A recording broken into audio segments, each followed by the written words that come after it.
अस्सलाम वालेकुम वरहमतुल्लाहि वबरकातुहू। जी डियर स्टूडेंट्स, डायरेक्ट इनडायरेक्ट के इस चैप्टर के अंदर आज हम देखेंगे कि डायरेक्ट को इनडायरेक्ट में बदलते हुए हमने किन किन मेन पॉइंट्स का ख्याल रखना है, या वो कौन से ग्रामेटिकल रूल्स हैं जो हमारे जहन में अगर अच्छी तरह जानशीन हों, हम उनको अच्छी तरह समझ रहे हों, तो किसी भी किस्म के डायरेक्ट के सेंटेंस को इनडायरेक्ट में बदलना बहुत आसान हो जाता है। तो चलते हैं आज की वीडियो की तरफ, जिसमें हम देखेंगे कि वो कौन से 3 पॉइंट्स हैं, वो कौन से 3 रूल्स हैं जो हमें फॉलो करने चाहिए डायरेक्ट को इनडायरेक्ट बनाते हुए। तो उसके अंदर सबसे पहले आपका चेंज ऑफ प्रोनाउन, दूसरे नंबर पर आपका चेंज ऑफ टेंस,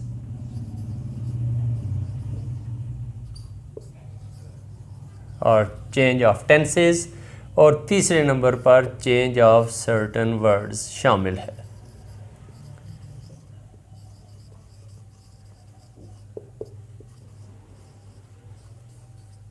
ये 3 चीज़ें हमने ख्याल रखनी होती हैं, change of pronoun, change of tense, change of certain words.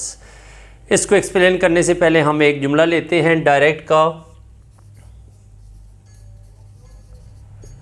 Father said to his daughter,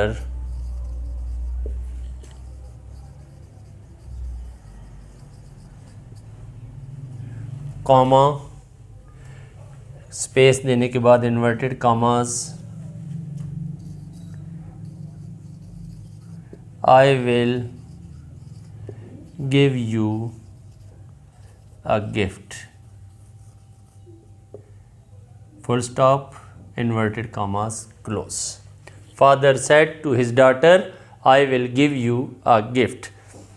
इस सेंटेंस की मदद से हम इन रूल्स को कदरे ज़्यादा अच्छे तरीके से समझने की पोजीशन में होंगे। तो डायरेक्ट सेंटेंस या डायरेक्ट नरेशन 2 हिस्सों पे मुश्तमिल होती है, area outside the inverted commas और विदाउट इन्वर्टेड कॉमास, जिसको हम रिपोर्टिंग स्पीच कहते हैं।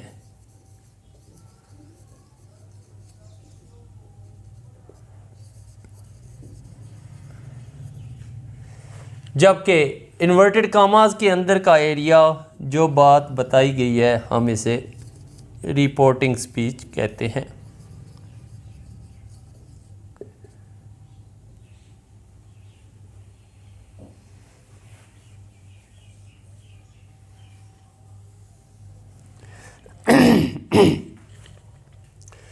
जबकि वो एरिया जो इन्वर्टेड कॉमास के अंदर होता है, इसे हम रिपोर्टेड स्पीच कहते हैं।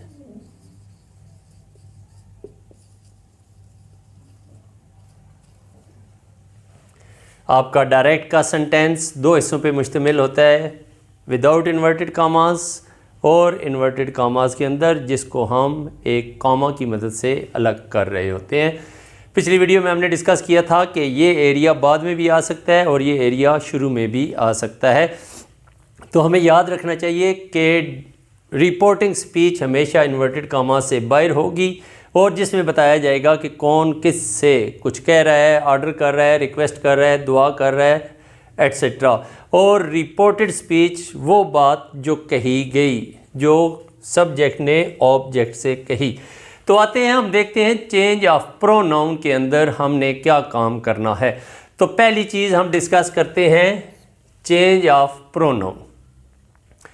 याद रखें, इन्वर्टेड कॉमास हटाए जाने के बाद डायरेक्ट के सेंटेंस को इनडायरेक्ट बनाते हुए पहला काम ये होता है कि हम इन्वर्टेड कॉमास को हटा देते हैं और इसकी जगह पर कंजंक्शन दैट का इस्तेमाल करते हैं। First thing which we should follow, remove inverted commas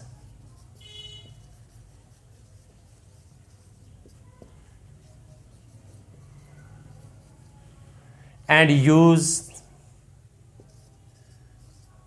conjunction, कौन सा, that।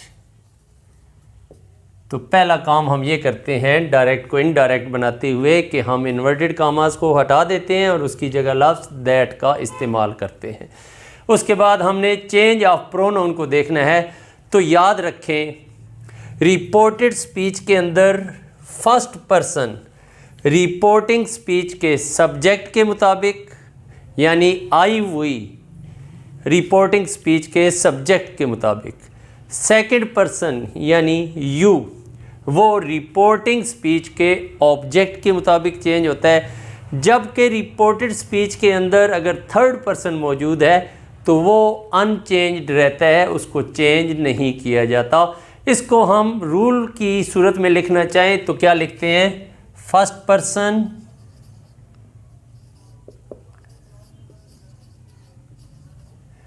According to subject, reporting speech के सब्जेक्ट के मुताबिक। सेकंड पर्सन यानी यू अगर मौजूद है तो उसको हम चेंज करेंगे रिपोर्टिंग स्पीच के ऑब्जेक्ट के मुताबिक। जबकि थर्ड पर्सन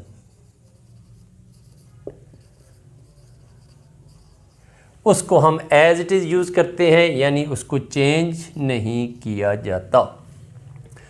दोबारा दोहरा देता हूँ, फर्स्ट पर्सन रिपोर्टिंग स्पीच के सब्जेक्ट के मुताबिक, सेकंड पर्सन रिपोर्टिंग स्पीच के ऑब्जेक्ट के मुताबिक, जबकि थर्ड पर्सन को चेंज नहीं किया जाता। तो ये चीज़ आप नोट करें।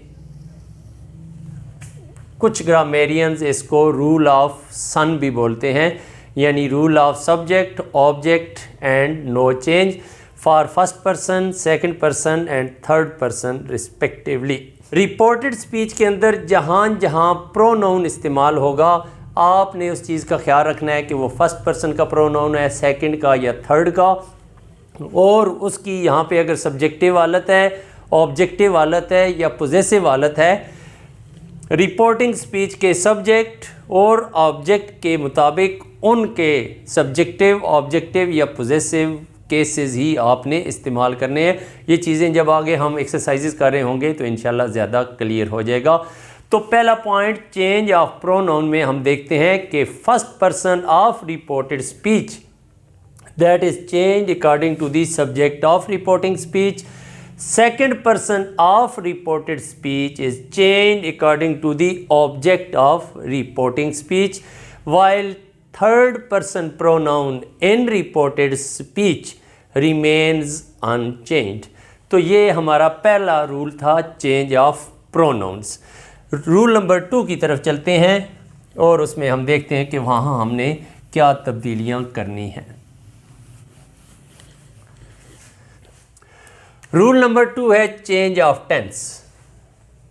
अगर रिपोर्टिंग स्पीच पास्ट टेंस में है, याद रखें अगर रिपोर्टिंग स्पीच पास्ट टेंस में है तो इन्वर्टेड कॉमास हटने के बाद दैट के बाद रिपोर्टेड स्पीच के अंदर क्या तब्दीलियां होंगी, प्रेजेंट इंडेफिनेट पास्ट इंडेफिनेट में बदल जाएगा, प्रेजेंट कॉन्टीन्यूअस पास्ट कॉन्टीन्यूअस में, प्रेजेंट परफेक्ट पास्ट परफेक्ट में, और present perfect continuous past perfect continuous में।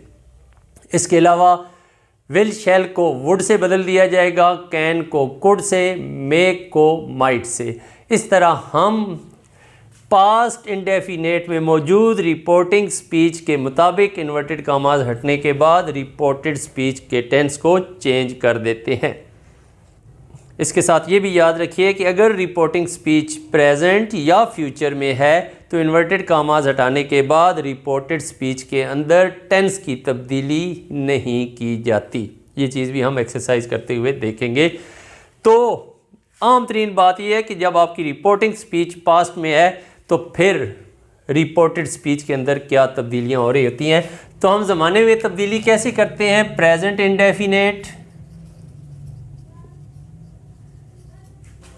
into past indefinite,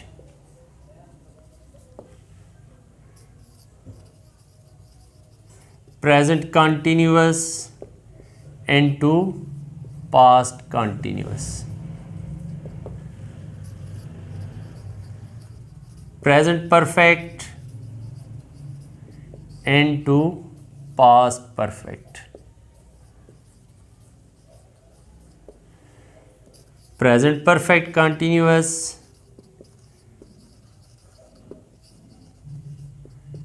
into past perfect continuous. और इन्वर्टेड कॉमास हटाने के बाद अगर रिपोर्टेड स्पीच में पास्ट मौजूद है, पास्ट इंडेफिनेट, तो वो पास्ट परफेक्ट में चेंज हो जाएगी। इसके अलावा मैं आपको ज़बानी तौर पे बता रहा हूँ कि विल, शैल, वुड में, कैन, कुड में और मे, माइट में बदल जाएगा। और इस तरह हमारा डायरेक्ट का कोई भी सेंटेंस जबकि रिपोर्टिंग स्पीच पास्ट इंडेफिनेट में हो, इनडायरेक्ट में बदल जाएगी और ज़माने की तब्दीली इस अंदाज में रूनुमा होगी।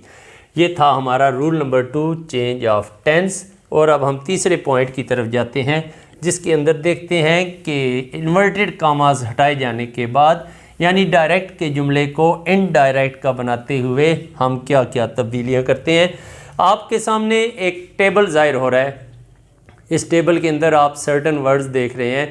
डायरेक्ट नरेशन को इनडायरेक्ट में बदलते हुए अगर डायरेक्ट के सेंटेंस में रिपोर्टेड स्पीच के अंदर ये अल्फाज मौजूद हों तो इनडायरेक्ट बनाते हुए हम ये तब्दीलियां करते हैं। इस टेबल को गौर से देखें और याद रखने की कोशिश करें कि नाउ को देन में, हेयर को देयर में, दिस को दैट में, दीज को those, ago before, thus so, today that day, tonight that night, last night the previous night, yesterday the previous day, tomorrow the following day, last week the previous day, next week the following week, last month the previous month, next month the following month। और इसके अलावा दो अल्फाज हैं, hither into thither and hence into thence। अल्फाज की ये तब्दीली रिपोर्टेड स्पीच के अंदर जबकि हम डायरेक्ट को इनडायरेक्ट बना रहे होते हैं तो ये सर्टन अल्फाज जो आपके सामने टेबल की सूरत में ज़ाहिर हुए, इनको हम तब्दील कर देते हैं। तो आज की वीडियो के अंदर हमने 3 चीज़ें पढ़ी जो हमारे जहन में रहनी चाहिए और डायरेक्ट को इनडायरेक्ट बनाते हुए हम इन रूल्स को जितना जहन में रख के काम करेंगे तो हमारे लिए डायरेक्ट का कोई भी जुमला हो हम उसको बाआसानी इनडायरेक्ट स्पीच में, इनडायरेक्ट नरेशन में बदल सकते हैं। उम्मीद करता हूँ कि ये वीडियो ध्यान तवज्जो से देखने के बाद आप change of pronoun, change of tense और चेंज ऑफ सर्टन वर्ड्स करने के काबिल हो जाएंगे। ऑफ कोर्स इस चीज़ को हम बहुत ज़्यादा एक्सरसाइज करेंगे ताकि हम इन रूल्स को प्रॉपर इम्प्लीमेंट करना सीख सकें और किसी मौके पर हमें अगर डायरेक्ट को इनडायरेक्ट नरेशन में चेंज करना हो तो हमें किसी किस्म की मुश्किल या परेशानी का सामना ना करना पड़े। यूट्यूब चैनल को लाइक, सब्सक्राइब कर दें, बेल आइकन ज़रूर प्रेस करें। इस चैनल को फ्रीक्वेंट और रेगुलर विज़िट करें। कोशिश करें आप और आपके दाएं बाएं तमाम तलबा इस चैनल से इस्तिफ़ादा करते हुए अपने तमाम पेपर्स में एटलीस्ट 80% नंबर लेने के काबिल हो सकें। अपना ख्याल रखिएगा। अल्लाह हाफ़िज़।